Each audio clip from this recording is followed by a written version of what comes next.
멜번에 산다 공식 헌정 팟캐스트 키위랑 호주 가자 2019년 4월 4일 녹음에서는 호주의 영주권에 관해 알아보겠습니다.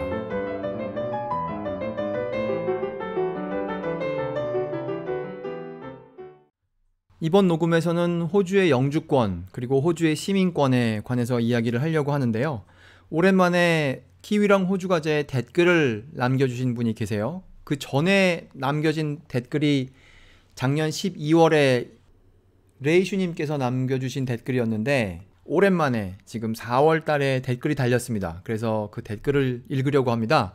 댓글을 남겨주신 분의 닉네임은 지금까지 여기에 님이시고요. 그분께서 적으신 내용은 짧은 시간이어도 오히려 잘 들었습니다. 계속 방송해주세요 라고 남기셨습니다. 이 짧은 시간이라는 것은 아마 제가 지난번에 올린 그 호주 담배 포장에 관한 그 녹음, 뭐 간단한 녹음이죠. 그걸 이제 들으시고 짧은 내용이다 이렇게 말씀하신 것 같아요. 그래서 댓글을 남겨주셔서 감사합니다. 지금까지 여기에 님은 댓글을 남겨주셨을 뿐만 아니라 여기 좋아요도 누르시고 그러셨어요. 그래서 감사의 말씀을 드립니다. 오랜만에 이 청취 회원 그 정보에 관한 페이지를 제가 보고 있는데요. 여기 온 김에 근래에 키위랑 호주 가자를 들어주신 분 5분의 닉네임을 제가 읽겠습니다. 지금까지 여기에 님께서 그 5분 중에 한 분이시고요.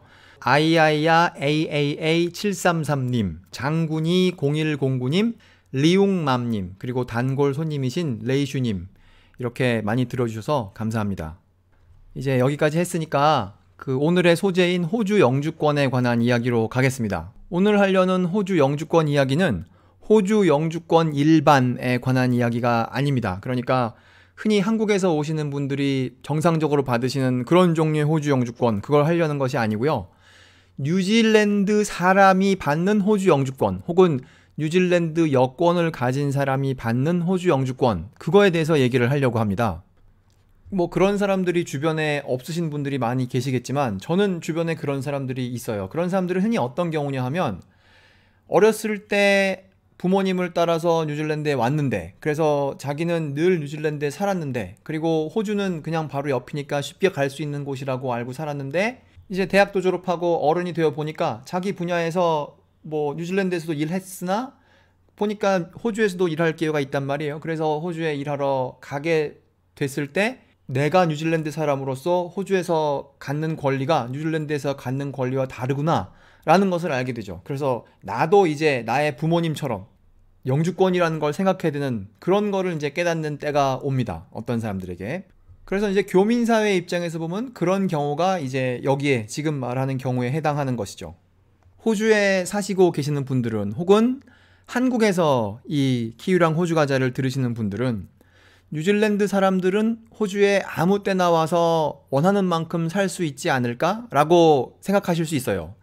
그러니까 살 수 있느냐 아니냐만을 따진다면 그게 옳은 생각입니다. 뉴질랜드 사람들은 언제나 호주에 와서 원하는 만큼 오랫동안 살 수 있죠.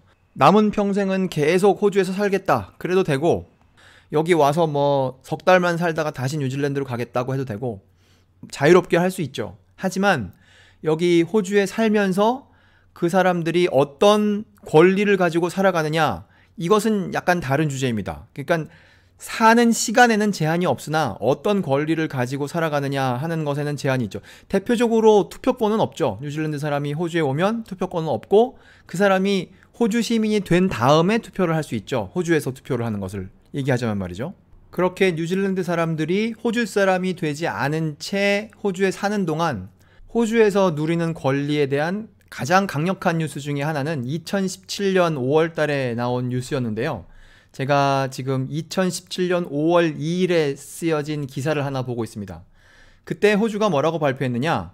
모든 외국 사람들의 아이들은 혹은 다시 말해서 외국 여권을 가진 학생들은 호주의 대학에 갈 때 등록금을 외국 사람들로서의 등록금을 제대로 내라 이렇게 하면서 흔히 그런 걸 할 때 뉴질랜드 사람들은 예외로 해줬는데 그때 발표할 때 뉴질랜드도 예외가 아니다 이렇게 발표했어요. 그러니까 호주의 대학에 가면서 중국 학생이 호주에 내는 그 등록금과 뉴질랜드 학생이 호주에 있는 대학에 갈 때 내는 그 등록금에 차별을 두지 않겠다 이렇게 발표한 적이 있습니다. 그래서 뭐 그 등록금은 외국 사람이 내는 거니까 상당히 비싸게 돼 있죠. 그래서 제가 찾아보니까 뭐 한 3만 정도에서부터 비싼 것은 8만 정도까지 전공에 따라 혹은 뭐 그것이 학부냐 아니면 대학원이냐 뭐 그런 거에 따라 다르지만 그렇게 다양하게 있단 말이죠. 그래서 그런 금액을, 그런 등록금을 뉴질랜드 사람도 내라 하던 때가 있었어요. 그게 2017년 5월 달에 나온 뉴스고, 그게 뉴질랜드 사람들 커뮤니티에서, 그러니까 호주에 살고 있는 뉴질랜드 사람들 사이에서 아주 거대한 뉴스가, 커다란 뉴스가 된 적이 있었죠. 제가 기록을 제대로 남기는 의미에서 그 제목을 읽겠습니다. Kiwis to pay full price for study in Australia. 그게 글의 제목입니다. 이때 신문에 뉴질랜드로 돌아오는 사람들 이야기가 잔뜩 나왔었습니다. 뭐 애가 셋인데 세 명이 대학을 가면 뭐 얼마기 때문에 그걸 도저히 낼 수가 없어서 우리는 그냥 집에 와서, 여기서 말하는 집이라는 것은 뉴질랜드죠. 뉴질랜드에 와서 애들을 대학에 보내겠다. 뭐 이런 사람들 얘기가 상당히 많이 나왔었죠. 그러다가 결국 12월 달에 나온 기사에 보면, 2017년 12월에 나온 기사에 보면 호주가 그러면 하도 말들이 많으니까 정책을 바꿔서 원래 하던 대로 뉴질랜드 사람들은 마치 호주 사람들이 내고 있던 것처럼 상당히 적게 내는 그런 걸 하여라, 이렇게 다시 원상복구를 해준 적이 있었습니다. 그래서 여기서 보는 것처럼 뉴질랜드 사람들이 호주에 산다는 것 자체에는 제한이 없으나, 원하는 만큼 오랫동안 살 수 있으나 살면서 어떤 권리를 누리느냐 하는 것은 애매할 수가 있어요. 그런데 그 애매함이 가끔 뉴스에 나오는데 지금 4월 3일 또 다른 뉴스가 하나 나왔습니다. 그런 예를 보여주는 새로운 뉴스인데요. 그 뉴스는 어디에 나왔느냐, Perth Now 라는 그런 신문이에요. 호주 신문이죠.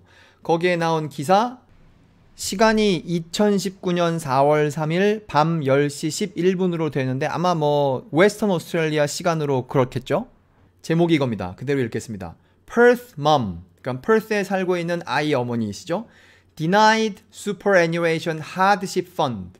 Superannuation Hardship Fund라는 게 있는데 그건 좀 이따 자세히 얘기하도록 하고, 그걸 못 받았습니다. Due to New Zealand Visa Restrictions.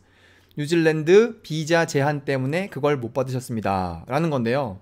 여기서 못 받았다는 것은, 여기서 호주에서 회사를 다니면 슈퍼애뉴에이션이 어딘가에 쌓이지 않습니까? 매달 이제 슈퍼애뉴에이션 계좌로 이제 얼마씩 가는데, 그거를 이제 젊었을 때는 그걸 쓸 수가 없죠. 나이가 얼마가 되면 이제 그걸 써라, 그렇게 돼 있는 것인데, 살다 보면 젊었을 때에도, 그러니까 연금을 받을 나이가 되지 않았는데 거기에 돈이 뻔히 있음에도 불구하고 나의 오늘날의 삶이 어려울 수 있단 말이에요, 재정적으로.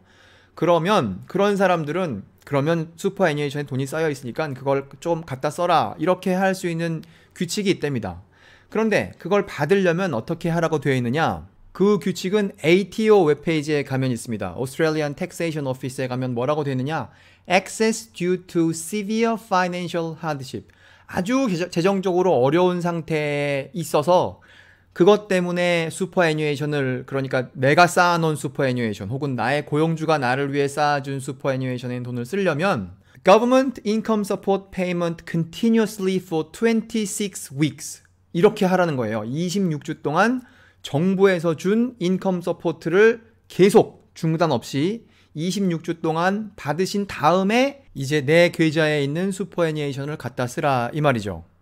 그래서 그 퍼스에 계신 아이 어머니도 그렇게 하려고 했어요. 하지만 여기 기사에 뭐라고 나왔느냐, 받을 수 없었겠죠. 왜 못 받았느냐, But as a New Zealand citizen, 뉴질랜드 시민으로서 she was never eligible to claim the Centrelink payment in the first place. 그러니까 내 슈퍼애뉴에이션을 쓰려면 26주 동안 정부한테 인컴 서포트를 받으라는 거 아니에요? 그걸 받으려면 센터링크에 가서 26주 동안 받으라는 건데, 거기에 가면 당신은 외국 사람이니까, 뉴질랜드 사람이니까 이것을 받으실 수가 없습니다, 이렇게 됐다는 거죠. 참고로 이 녹음을 뉴질랜드에서 들으시는 분들을 위해서, 여기서 말하는 센터링크라는 것은 뉴질랜드에 있는 Work and Income 같은 그런 부서를 말하는 겁니다. 그래서 결국 그 퍼스에 계신 아이 어머니께서는 이 방법으로는 도움을 받으실 수가 없었어요. 그래서 남편을 통하여 다른 도움을 받는 것으로 이 집의 스토리는 결말이 났는데, 여기에 그러면 질문이 남습니다. 뉴질랜드에서 온 사람은 영주권 받은 사람처럼 행동하려면, 영주권 받은 사람, 호주에서 영주권 받은 사람과 같은 권리를 가지려면 어떻게 해야 하는가? 뉴질랜드 사람도 똑같이 외국 사람들처럼 영주권을 받아야 하는가? 이제 그런 질문이 남죠. 이제 그것에 대한 규칙을 잠시 알아보려고 합니다. 그 규칙으로 가기 전에 제가 지금 그 신문 기사에 나와 있는 사진을 보고 있는데요. 이 아이 어머니께서 이 아이들을 품에 안고 사진을 찍으셨어요. 근데 아이가 3명입니다. 뭐 사진에 찍히지 않은 아이도 있을 수 있겠으나 사진에 나와 있는 아이들만 하면 3명이고, 제가 보기엔 아들 둘, 딸 하나인 것 같아요. 근데 이 아이들이, 여기 이 아주머니가 여기 호주에 온 게 8년 전이라고 하는데 아마 작은 애 2명은 호주에서 태어났을 것 같아요. 아이의 나이를 짐작해 보았을 때 그렇고요. 큰 아이는 아마 뉴질랜드에서 태어나지 않았을까, 제가 그렇게 짐작합니다. 집집마다 아이를 몇을 낳느냐, 이건 또 완전 다른 주제니까 이제 거기로 가지 말고, 하여간 이 사진을 통하여 이 분은 여기에 8년이나 사셨고, 그리고 호주에서 아이도 낳으셨을 거라 짐작되는에도 불구하고 이제 영주권에 해당하는 권리를 갖고 계시지 못하기 때문에 자기 슈퍼애니메이션을 쓰실 수가 없었죠. 그래서 이제 다시 원래 하던 이야기로 돌아가도록 하겠습니다. 뉴질랜드 사람들이 받는 영주권, 그거 어떻게 받느냐, 그런 얘기를 하고 있었죠. 그 규칙은요, 제가 그런 규칙이 있다는 걸 생각하게 된 게 뭐 지난 한 10년쯤 되는데요. 알아볼 때마다 이 내용이 달라요. 그래서 오늘날의 버전으로 오늘 녹음을 하겠으나 아마 나중에 녹음하면 또 다른 규칙으로 녹음하게 될 것 같아요. 근데 일단 오늘날에 있는 규칙으로 녹음을 하도록 하겠습니다. 이 규칙에 대해서 이야기하려면 444 비자라는 거에 대해서 얘기를 해야 됩니다. 아마 444 비자라는 거는 교민 잡지나 무슨 교민 신문이나 그런 데에 절대로 나오지 않는 그런 비자일 것 같아요. 그러니까 시드니에 있는 교민 잡지에는 안 나오겠지만 오클랜드에 있는 교민 잡지에는 이런 게 나오겠군요. 444 비자는 SCV, Special Category Visa라고 알려진 비자인데, 이것이 바로 뉴질랜드 사람이 호주에 오면 받게 되는 그런 비자인 것이죠. 그것을 뭐 여권에다가 꼭 이걸 무슨 딱지를 붙이지 않더라도 뉴질랜드 사람이 호주에 내리면 그냥 자연스럽게 이걸 받은 것으로 되어 있어요. 그리고 이것에는 시간 제한이 없죠. 영원히 444 비자의 권리를 누릴 수 있습니다. 그래서 그런 비자를 가진 사람이, 그러니까 그 사람은 확실히 뉴질랜드 사람이어야 되겠죠. 뉴질랜드 여권에 주어지는 권리니까. 그거를 가진 사람이 호주에서 영주권을 받은 것 같은 사람이 되려면 어떻게 되느냐, 그걸 가지고 5년 동안 호주에 살아야 돼요. 5년 동안 호주에 살기만 하면 되느냐, 당연히 그런 건 아니고요. 그 5년은 2016년 2월 19일 이전에 시작해야 하며, 그리고 4년 동안 어느 일정 수준 이상의 임금을 받고 살았어야 하는데 2013년, 14년 예를 들면 그게 53,900이라고 하네요. 그러니까 뭐 평범하게, 그러니까 일을 하지 않고 살면 안 되는 거죠. 평범하게 일이 있으면서 제가 계산해 보니까 30불, 시간당 30불씩 받으면서 1년에 1800시간 일하면, 그러면 그게 54,000이네요. 그러니까 뭐 그 정도 이상 받으시면서 4년 일하시고, 그리고 5년 되셨을 때, 그러니까 5년이 딱 지났을 때 아직 그 전해의 정산이 다 안 끝났겠죠. 그 5년째 정산이 안 끝난 상태에서 신청을 하실 수 있다는 거예요. 그러면 이제 조건에 다 부합하면, 무슨 뭐 큰 병이 있어도 안 된다고 되어 있어요. 왜냐면 여기 health check, character check, security check 이런 걸 한다고 되어 있으니까, 무슨 뭐 범죄를 저질렀거나 아니면 뭐 무슨 뭐 중동의 무슨 테러 단체에 가담을 했다거나 아니면 뭐 몸에 큰 건강상의 문제가 있다거나 그러면 어려울 수 있단 말이죠. 하지만 그걸 다 통과하시면, 그러면 뉴질랜드 사람에게만 주는 영주권을 주는데, 그것을 뭐라고 부르는지 제가 지금 보고 있는데요. Subclass 189 Skilled Independent New Zealand Stream, 그런 영주권이 있답니다. 이제 그거를 주고, 그리고 나서 1년 뒤에 원한다면 호주 사람이 될 수 있다고 되어 있어요. 그러니까 시민권을 준다는 것이죠. 영주권 받고 나서 1년 뒤에 호주 사람이 된다는 것을 좀 특별하다고 한다면 그걸 특별하다고 할 수 있겠으나, 그 앞에 5년이나 뉴질랜드 사람이 기다려야 호주 사람으로서의 영주권이 생긴다는 건, 그건 아마 뉴질랜드 사람들은 이구동성으로 그건 너무 오래 걸린다, 이렇게 말할 거라고 제가 짐작합니다. 그래서 오늘은 그 Perth Now라는 신문에 나온 세 아이의 어머니 사건, 그 기사를 통하여 뉴질랜드 사람들이 호주의 영주권을 받지 않은 채 호주에 살면 어떤 권리를 갖고 있는가, 그런 거에 대하여 잠시 알아보았습니다. 오늘 이 녹음을 하고 나서 뭔가 교훈이 없을까 제가 생각해 봤어요. 아마 오늘의 교훈은 이걸 것 같습니다. 댓글을 남기는 것은 좋은 행동이다. 멜번에 산다 공식 헌정 팟캐스트 키위랑 호주 가자 2019년 4월 4일 녹음 뉴질랜드 사람이 받는 호주의 영주권에 관하여 알아보았습니다. 감사합니다.